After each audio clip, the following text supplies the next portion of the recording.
Hello and welcome to Firstpost Spotlight, where we bring you stories that matter to you from all across the world. From breaking news to the day's biggest controversies, we shed light on issues that shape our world. I'm Alison LaGrange, live from Durban, South Africa. Let's begin with the top headlines. Ukrainian President Volodymyr Zelensky says he could meet his Russian counterpart, Vladimir Putin, only if his allies agree on security guarantees for Ukraine. Russia's Pacific Fleet launches cruise and anti-ship missiles during drills in the Sea of Japan. This according to the Russian Defense Ministry. In a boost to its military capabilities, New Zealand will spend over $1 billion on a fleet of Sikorsky submarine hunting helicopters. The purchase is part of a broader $1.57 billion deal involving 2 planes. The UK receives a record number of asylum applications this year. Over 100,000 migrants applied for asylum, states the official data. This as Starmer government faces growing pressure over the housing of migrants. And Myanmar junta releases details of the upcoming election, announcing that the polls will be held in phases starting the 28th of December. This as the country continues to reel under a raging conflict. Hello and welcome. And we begin with the soaring ties between India and Russia. In a key push to further strengthen relations, India's External Affairs Minister, Dr. S. Jaishankar, visited Moscow. He held talks with his Russian counterpart, Sergei Lavrov. The high-level engagement was aimed at reinforcing the strategic partnership between the two nations. And the talks also focused on regional and other global issues. We reaffirmed our shared ambition to expand bilateral trade in a balanced and sustainable manner, including by increasing India's exports to Russia. This requires swiftly addressing non-tariff barriers and regulatory impediments, enhancing Indian exports to Russia and sectors like pharmaceuticals, agriculture and textiles will certainly help to correct the current imbalance. Steps to ensure long-term supply of fertilizers was also taken up. Indian skilled workers, especially in IT, construction and engineering, can address the labor needs in Russia and deepen collaboration. We have good results in cooperation in the sphere of hydrocarbons and the supply of Russian oil to the Indian market, and we have a mutual interest in implementing joint projects for the extraction of energy resources, including in the Russian Federation, in the Far East and on the Arctic shelf. Jaishankar also conveyed India's strong resolve against terrorism. On terrorism, we resolved to fight jointly against all forms and manifestations of terrorism. I conveyed India's strong resolve to adopt a zero-tolerance policy against terrorism and our sovereign right to defend our citizens against cross-border terrorism. I also invited the Minister to pay a visit to India to continue our dialogue. Before meeting Lavrov, Jaishankar met with Russia's first Deputy Prime Minister, Denis Manturov. The talks were held under the framework of a key bilateral body that oversees economic relations between the two nations. Jaishankar emphasized diversifying and expanding their cooperation through more joint ventures. He also urged Russian companies to engage more intensively with Indian partners. So allow me to conclude by recalling that the IRIGC is a key mechanism to prepare for the annual summit, which we expect to hold at the end of this year. The Indian leader's bilateral push has set the ground for Russian President Vladimir Putin's visit to India later this year. The announcement of Putin's visit came at a time when India's ties with the US have turned sour. Now, this is due to US President Donald Trump's sweeping tariffs. The Trump administration has levied 50% tariffs on Indian imports, one of the highest rates in the world. The White House recently said it was to put secondary pressure on Russia to end the Ukraine war. But the tariff time bomb is ticking. US tariffs on India are set to take effect from the 27th of August. And to counter Trump's tariff threat, India and Russia are accelerating rupee-ruble trade mechanisms. The aim is to bypass American financial dominance. The push for a non-dollar payment system also reflects a broader BRICS momentum. Now, its members are now seeking to cut dependence on the US dollar, and it is gaining pace. With tariff, trade wars, and BRICS realignment in play, the focus still comes back to what's unfolding in Moscow. And through it all, the main picture is this: Jaishankar and Lavrov standing tall side by side, signaling that India and Russia's ties remain steady, even in an unsteady world. And from Russia, we shift our focus to India's advancing ties with China. After years of standoff over border issues, the two Asian powers are now looking at an upward trend in ties. This, however, has triggered another broader row between India and the Himalayan kingdom of Nepal. Now, earlier this week, Chinese President Xi Jinping sent his top diplomat, Foreign Minister Wang Yi, to New Delhi. After Wang Yi's meeting with India's Prime Minister Narendra Modi, New Delhi and Beijing decided to boost border trade, step up investment flows, and to resume direct flights. India and China agreed to reopen trade at 3 points.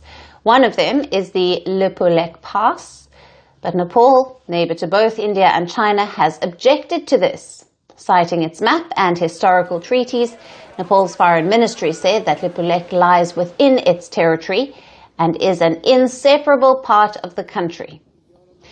India immediately rejected Nepal's opposition to the resumption of trade with China through the Lipulekh Pass. New Delhi has called Kathmandu's claims unjustified and not supported by historical facts, adding that any unilateral artificial enlargement of territorial claims is untenable. India said its position was consistent and clear. In a statement, India's Ministry of External Affairs said that border trade between India and China through Lipulekh Pass had commenced in 1954 and has been ongoing for decades. India also said it is open to constructive interaction with Nepal on resolving agreed outstanding boundary issues through dialogue and diplomacy. The dispute over Lipulekh intensified in 2015 when India and China agreed to expand trade. Nepal objected back then too. It escalated further in 2020 when India inaugurated a new road connecting Uttarakhand to Lipulekh, substantially reducing travel time for Kailash Mansarovar pilgrims. And the same year, Nepal also updated its political map and amended its constitution to incorporate 3 strategically important areas, including Lipulekh. Since then, the issue has remained a sensitive one between India and Nepal. Perched at 17,000 feet in the Himalayas, the Lipulekh Pass lies at the tri-junction of India, Nepal and Tibet. The narrow corridor may look like a remote border crossing, but it sits at the heart of a decades-old territorial dispute. And here's why. For India, the Lipulekh Pass is a strategic military corridor that allows faster movement of troops and supplies to its frontier with China. It is also a pilgrimage route to Tibet. It connects India's Kumaon region in Uttarakhand with Tibet's Taklakot, which is the shortest route for the annual Kailash Mansarovar Yatra, a pilgrimage of deep religious significance for Hindus, Buddhists and Jains.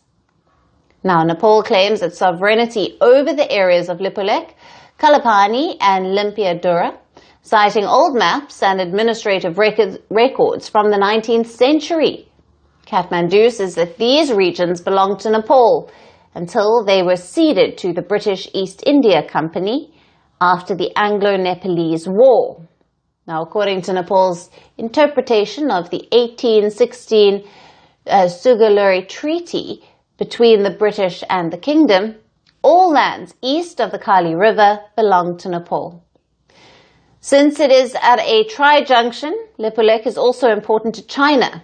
It opens a key trade route for Beijing to South Asia. However, China so far has treated Lipulekh largely as a bilateral matter between India and itself, avoiding direct involvement in Nepal's claims. Resolving this dispute will require New Delhi to restart boundary talks with Nepal, which have stalled since 2020. Though India-China trade through Lipulekh is likely to continue, Nepal's objections, if not resolved, could remain a point of friction. How the three Asian neighbors manage this narrow Himalayan pass could shape geopolitics of the region for decades to come. And tensions continue to simmer between New Delhi and Dhaka as well. Bangladesh has accused India of hosting activities linked to the Awami League, while India has firmly rejected these allegations. The diplomatic exchange comes amid heightened strains following Sheikh Hasina's ouster last year. On Wednesday, India dismissed allegations by Bangladesh that Awami League-linked offices were being run in Kolkata and New Delhi. Dhaka claimed that the leaders and activists of the banned party were conducting anti-Bangladesh activities from Indian soil.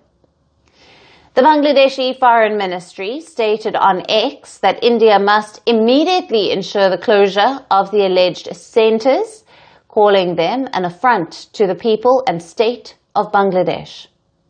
Dhaka further has claimed that the absconding members of the Awami League, now taking refuge across the border, were campaigning in India against Bangladesh's interests. The Bangladesh Foreign Ministry went further in a social media post, warning that such activities risk long-term friendship and multifarious engagements between Bangladesh and India. It cautioned that public sentiment in Bangladesh could turn, potentially affecting bilateral ties. New Delhi rejected the charges as misplaced. The Ministry of External Affairs said it had no knowledge of such activities and stressed that Indian law does not permit political campaigning against another country from its soil. India also reiterated its position on Bangladesh's political transition, expressing support for free, fair and inclusive elections. The exchange highlights the fragile state of India-Bangladesh relations since the ouster of Sheikh Hasina in August. Her 16-year rule collapsed after a student-led uprising, forcing her into exile. With an interim government now in Dhaka, long-standing alignments between the two neighbors have been disrupted. Attacks on Hindu minorities in Bangladesh have also deepened mistrust, creating fresh friction across the border. For now, both sides remain cautious. While Bangladesh presses India for assurances, New Delhi has doubled down on its denial. India's response aligns with its established foreign policy principle of not permitting any nation's political opposition to use Indian soil for activities targeting their home country. What happens next may depend on Dhaka's international or political transformation and how the interim leadership navigates ties with its closest neighbor. Sheikh Hasina's exile, the interim government's fragile hold and India's cautious stance now leave the future of bilateral ties at a crossroads. Whether pragmatism prevails or tensions harden will define not just diplomacy, but the stability of the region itself. And for our final story today, let's shift our focus to Pakistan. The South Asian nation is leaving no stone unturned to keep the terrorist organization Jaish-e-Mohammed, or the JEM, alive on its soil. In a desperate attempt to ensure that the terror organization survives, it is allowing the Masood Azhar-led JEM to raise funds on digital wallets. Azhar is the mastermind behind the 2001 Parliament attack in India. But why is Jaish-e-Mohammed raising funds? Now, this is because the terror group suffered a huge blow during India's Operation Sindoor, in which the Indian forces wiped out terror hideouts in Pakistan. This included JEM headquarters and 4 training facilities for its terrorists. Now, the Jaish-e-Mohammed is trying to rebuild its terror infrastructure. It is raising money through apps like Easy Payza and Sada Pay. The accounts receiving donations on these apps are operated by Masood Azhar's family members. The JEM is reportedly aiming to raise close to 4 billion Pakistani rupees. This money is for the construction of over 300 new training facilities for terrorists. The JEM has launched an online campaign to raise money. The group has posted videos and posters on social media platforms like Facebook and WhatsApp, and even a letter from Masood Azhar could be seen in these posts. The letter stated that each training center requires 12.5 million Pakistani rupees for construction, and there are 313 centers to be built. The campaign is not just restricted to social media appeals. JEM has also reportedly circulated an audio recording of Masood Azhar's brother, Talha al-Saif. The audio was posted on the JEM's channel. In the recording, Talha was heard urging supporters to contribute 21,000 Pakistani rupees per person. He also laid a roadmap for the construction of these training facilities and called for the establishment of 20 new centers this year. Now, according to reports, JEM currently operates over 2,000 Pakistani digital wallets. They not only collect donations for training centers, but also on the pretext of aiding Palestinians struggling with Israel's war in Gaza. JEM transactions on digital wallets are to dodge the FATF. In 2022, Pakistan was formally removed from the FATF's grey list after it made the international watchdog believe that it had curbed JEM, putting the bank accounts linked to their terror group under watch. The Pakistan government also claimed that it had banned cash transactions, donations, and other forms of fundraising. But those claims were an eyewash. The transactions have shifted to digital wallets as they function outside the banking network and allow wallet-to-wallet or wallet-to-cash transfers. JEM reportedly raises over 1 billion Pakistani rupees annually through various mediums. About 50% of this money is spent on arms. Imagine the kind of terror funding Pakistan is facilitating. While Pakistan may not have a roadmap to lift its economy and ease its financial crisis, it certainly has nefarious plans to keep its terror infrastructure well funded. And that's all we have on the show for today. We will see you again tomorrow at the same time. Thank you for watching. Stay tuned to Firstpost. From breaking news to the day's biggest controversies, shedding light on the world's top headlines,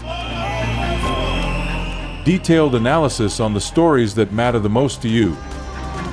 Catch it all on Spotlight at 6 p.m. India time and 12:30 GMT, only on Firstpost.